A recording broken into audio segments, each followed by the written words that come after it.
How we doing? How we doing? This is Destination Denver, Colorado, and today, listen, I live here. I get it. I hear all the truth and all the BS about Denver, Colorado. All the fear, all the hope, everything in between. So today, we're here to dive into the biggest lies and boldest truths about Denver, Colorado, and I'm starting right now.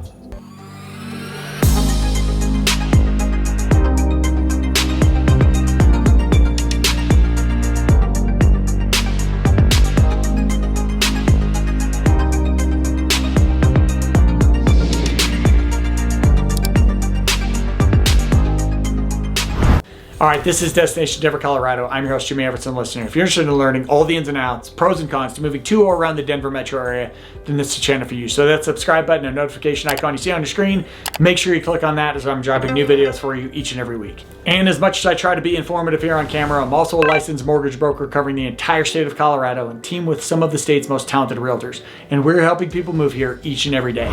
So the number and email you see on your screen, know that I'm always the person answering your phone calls, answering your texts, answering your emails. They're winning if you need me. Now that we're done with that fun-filled stuff, let's get to what we're here for, and that is what are the biggest lies and boldest truths about Denver, Colorado.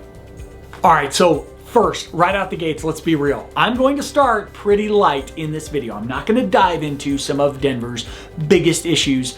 We're going to get there, but for those of you who are waiting for me to talk about crime and migrants and chaos and politics and all the things that you can't stand, including how long it takes to drive from point A to point B, yes, I'm being a little sarcastic, you know I love you, but let's start with some easy stuff. Let's get into the flow of really appreciating Denver, and we're going to do that by talking about the fact that one of the biggest lies told about Denver is that it is a cold and snowy place and that people are always bundled up like, you know, an Eskimo, and we're just frigid at all times. We know in reality that Denver, we talk about 300 days of sun. It's usually around 240, 250 where you have just blue skies, but 300 days of the year we see sun. So when I talk to people who live in communities like a Seattle, for instance, I was talking to a friend yesterday where Seattle has like 8 months of clouds. Not so much here. So plenty of good weather, and that's year round. Do we get some snow? Do we have some cold days? Absolutely. But overall, the climate in Denver is very mild compared to what people believe it will be. In fact, a lot of people are surprised at how hot Denver gets during the summer. Now, this video isn't just about Denver, it's about the Denver metro area. So a lot of people think one of the biggest lies is that Denver is everything, that once you get into the suburbs, it's just suburb. And that is absolutely not true. So as you get into these suburbs, you have an extension of just different cultures, different areas, different plans, and different thought processes. We always talk about the fact that Denver, the metro area, is kind of divided by I-25. You have your suburbs to the west of I-25, your suburbs to the east of I-25. Most of eastern Denver is made up of Aurora, which has different sections. And even within Aurora, there are different styles and different communities within that. As you go west, you have large suburbs like Lakewood, where I live, Arvada to the north, Littleton to the south. In each of these communities, you've got just different areas. You've got little downtown area, small town pockets with these communities built around that. You've got large suburban neighborhoods where it's just, you know, miles and miles of homes and different communities with schools in between and parks. But you also talk about the different outdoor recreation and different things within Denver. So Denver is certainly the hub. It's the heart, if you will, of the metro area, obviously, but that really extends, and it's not just Denver. Every community has its own feel. One of the bigger lies we deal with, and this kind of depends on where you're coming from, is that housing in Denver is more affordable than other major cities. So there was a period of time where people were flocking to Denver for affordability. They wanted the lifestyle, they wanted to be able to see the mountains, they wanted a fun city, they wanted the sunshine, they wanted the trails and hikes and camping and all of those things. Housing has really gotten expensive here. So when we say that, we really have to take into consideration where you are coming from. So when I talk to people who are moving here from, I mentioned earlier, a Seattle, a San Francisco, San Jose, Los Angeles, coming from Washington, D.C., coming from New York City, they will tend to view Denver as a very affordable place to live. There's a lot of options for them compared to where they are coming from. For the most part, though, most communities, most cities in the U.S. have better affordability than Denver does. So there is certainly an adjustment of that. And that affordability is not, as I mentioned earlier in how our communities aren't all the same, that affordability spreads. So you'll get to a lot of suburbs in and around the metro area that are higher in price points, whether it's housing, whether it's cost of living, than other communities around the nation. The Denver metro as a whole is on the higher end as far as housing affordability and cost of living in the nation. The fourth lie is that public transportation takes care of a lot of things in Denver. You might not need a car. Now, I don't know if there's a lot of people who say you might not need a car, but I do think that our public transportation can be a bit overrated. Depends on where you live. So let's start with our light rail. So you have our hub, Union Station down in Denver. You have light rail systems going out from there. And you've got systems that run through Lakewood, run through Arvada, run through Littleton, head east, head south through the Denver Tech Center. And from what I've experienced and from the communication that I've had with clients and friends, if you're near those light rail systems, they can be very beneficial. If you have a couple minutes walk to get over to one of the light rail stations, grab a train, awesome. But there aren't that many lines. So if you come from a community, I lived in the Bronx, New York for a while, and Lord knows, there's a ton of people who rely on the train system within New York to get in and around. That is a much more difficult thing to do in Denver. And I think overall, if the plan is to live off of the light rail, to live off of Uber, things of that nature, that's going to be pretty pricey. Odds are you are going to need a car. All right, you've been waiting for it, so let's dive into it. Number 5, Denver is a dangerous city. Now, if you have lived in a major city before, maybe you've just lived in a town before, I think that every single town, every single living location tends to have areas that are a little more shaky, a little more risky than others. And so when we talk about Denver as a risk, people will just kind of say Denver, the metro area, crime is up. It is more dangerous. Yet you look at certain areas, specifically I would talk about Douglas County to the south of Denver. Based on statistics, Douglas County is one of the safer places to live in the entire country. So there are different communities, and that's not to say that all of Denver is higher. So if you look at a crime map, you're going to see different shades and different colors. And there are going to be pockets of areas where more crime is reported than others. We can also say, statistically, that Denver is moving in the right direction as far as crime. Now that's easy to say when you're coming from the highs of crimes. We had all-time records in the Denver metro area. We were seeing and still see a lot of car-related crimes, car thefts, car break-ins. We still see violent crime. We still see areas where people are less likely to want to be. Now, tied into all of that though is also noise. So Denver has seen over the last several years, as an example, over 40,000 migrants have moved to the Denver area, many of them from Venezuela. I'll tell you right now, my family, my wife's family is Venezuelan. We are part of that community. And so this has been a very challenging period of time for Denver because you've got a great number of people who have moved here, who are trying to figure out how to be stable, how to be safe.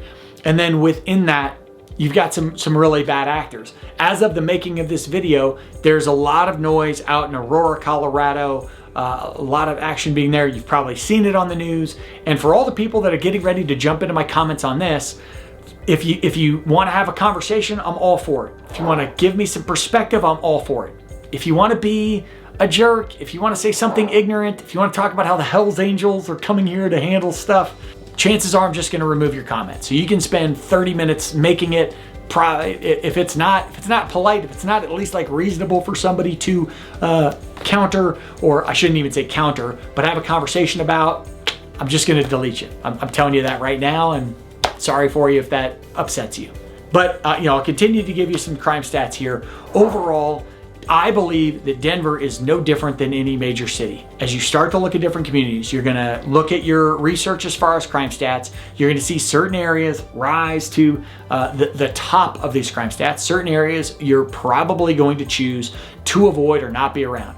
I also believe firmly that if you pay attention to different communities, if you pay attention to what is important to you and what is not, you're going to be able to identify the areas within the Denver metro area where you would prefer to be and where you would prefer not to be. Now, obviously, cost of housing is going to be impacted by that. A lot of times when people are searching for the most affordable areas, those unfortunately can coincide with some of the more riskier areas. Not always, but that does happen. Denser areas, affordability tends to be a factor for people moving there.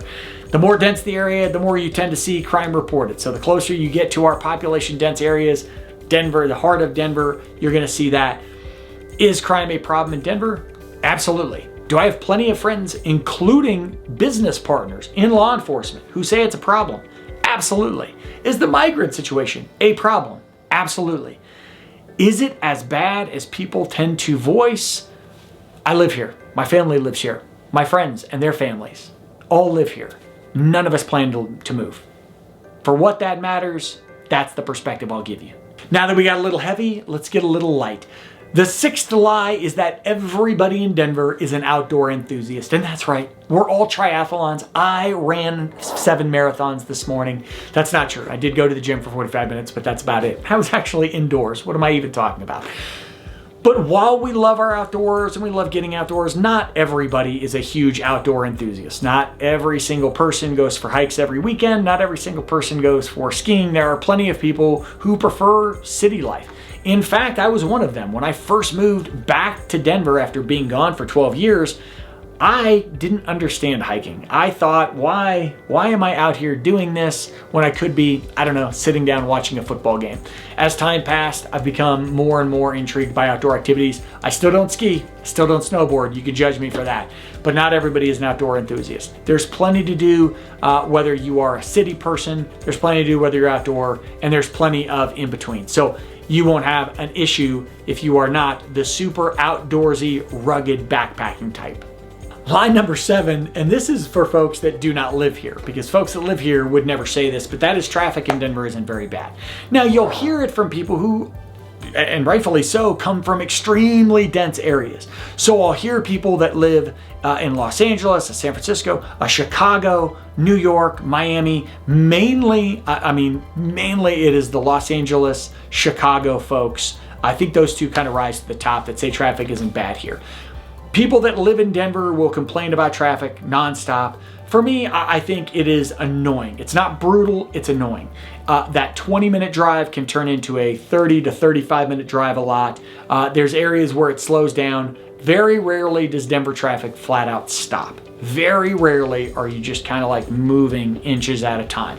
And I'm used to that. Again, living in New York for a while, working around Cleveland for a while, there's times where traffic is just absolutely stopped.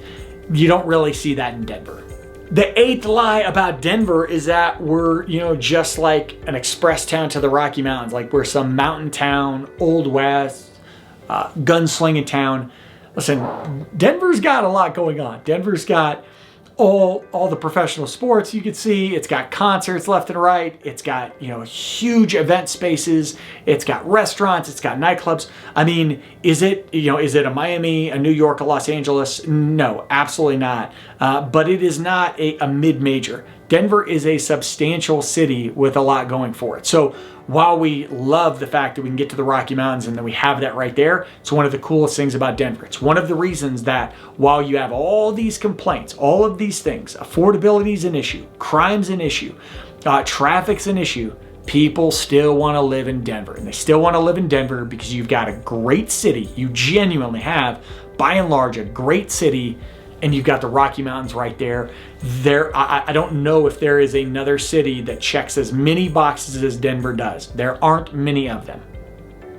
Couple other big lies that are common. You hear a lot of folks talk about that, just like all the schools in Denver are great. Like, yeah, move to Denver, move to the metro area, schools are great. Now, by and large, Denver has a lot of excellent, and the metro area has a lot of excellent school options, whether that's public, whether that's private, whether that's charter. I genuinely believe you can live just about anywhere and find within a handful of miles of your home an excellent school for your kids, if that, if that's important to you, obviously. And even if you don't have kids, if you still want to live in an area that has good schools, whether it's for the future or the sales price of your home, etc. Good schools are in abundance. But it's not a panacea. It's not as though every single school or just 99% of schools in the Denver metro are excellent. And sometimes for people moving here, that's kind of a correction we have to make. You're going to have flawed schools in every system. And tying into that, a lot of people say, okay, you know, Denver, we hear Denver has its issues, but you know, the Denver metro area is perfect for families. It's just a great place. And again, I think that's going to depend on the family. It's going to depend on what you want. It's going to depend on the lifestyle you live. So for instance, you know, if we're going to talk about families for a moment, there are going to be suburbs that might be perfect for one family. Like they like quiet, they like laid back, they like, you know, where the neighborhood is just peaceful at 7 o'clock. Maybe the neighbors are on their porch, and you know the school's down the road. And then you've got people who want a little more. They want a little more hustle and bustle. They want to be able to walk to some restaurants and shops and cafes. And maybe you know, maybe you're in an area where it's a bus, or the walk to school is a little more risky because there's a lot of traffic. There's a lot of roads. You don't want, you know, your kids at any age walking through. So, you know, again, to say that all of Denver or every community is going to be family friendly. And you hear that, and I think most of us are going to be realistic to the idea that there is nowhere on earth that is just perfect for every single person and every single lifestyle, every single family. Denver certainly does not have that going for it. There are some amazing areas, and I think that there's a right fit for everybody. You just have to find that right fit. And the last lie, and I would call this a lie, but I'd also call it kind of a half-truth, and that is you are isolated in certain communities. Now, one of the biggest pieces of feedback I get from folks who move to Denver, move to the metro area, especially those who do not have any type of network ahead of time. So they're not moving back or they're not moving closer to family, or they didn't move here because some of their friends lived here. They're just kind of coming to Denver brand new, clean slate. And also people who tend to work remote or tend to work in smaller offices. Because I think a lot of times when you start a job and you're around a lot of people, you can at least make, you know, a handful of friends within that office. So folks who are remote, folks who aren't around a lot of people, and folks working off that clean slate, Denver can be very isolating. That is feedback I get. Can be very tricky to make friends. I think a lot of that depends on hobbies. You know, I talk to friends who are in that situation where we've become friends. You know, if they were into mountain biking or hiking or things like that, they found groups for it. If they were into, you know, any given hobby, painting, you name it, they got into that. So when we talk about that isolating feeling, I do think you'll hear that a lot from folks living in suburbs when they're newer to the area. Maybe it's them, they're and a couple, you know, a significant other.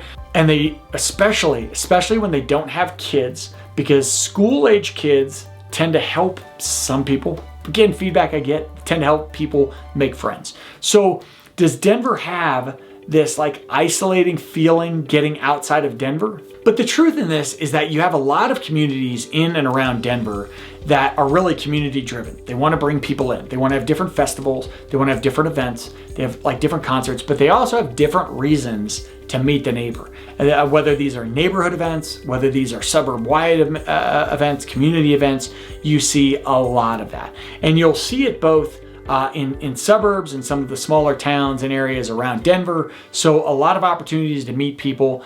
So I think that Denver can have that isolating factor where you don't know a lot of people and it can be hard to break into circles, but they also have some different events and different things that you can do to be in and around people. And that's why I have to admit that one is a bit of a half-truth. So overall, we know there's a lot of good things going for Denver. There are also some very serious things. Again, crime, still a problem. Traffic, still a problem. Affordability, still a massive problem whether you are buying or renting. Is there hope for the future? I wouldn't still be here. My friends and family wouldn't still be here if there wasn't. And I'd love to have a conversation with you about it, just not with some rude comments. So let's see how that goes. And that is a perfect opportunity for you to hit me up with a phone call, with a text, with an email, knowing that I am always the person answering those for you. This is Destination Denver, Colorado. I'm your host, Jimmy Everett. That was the biggest lies and boldest truths about the Denver, Colorado, and metro area. Till I see you next time, peace.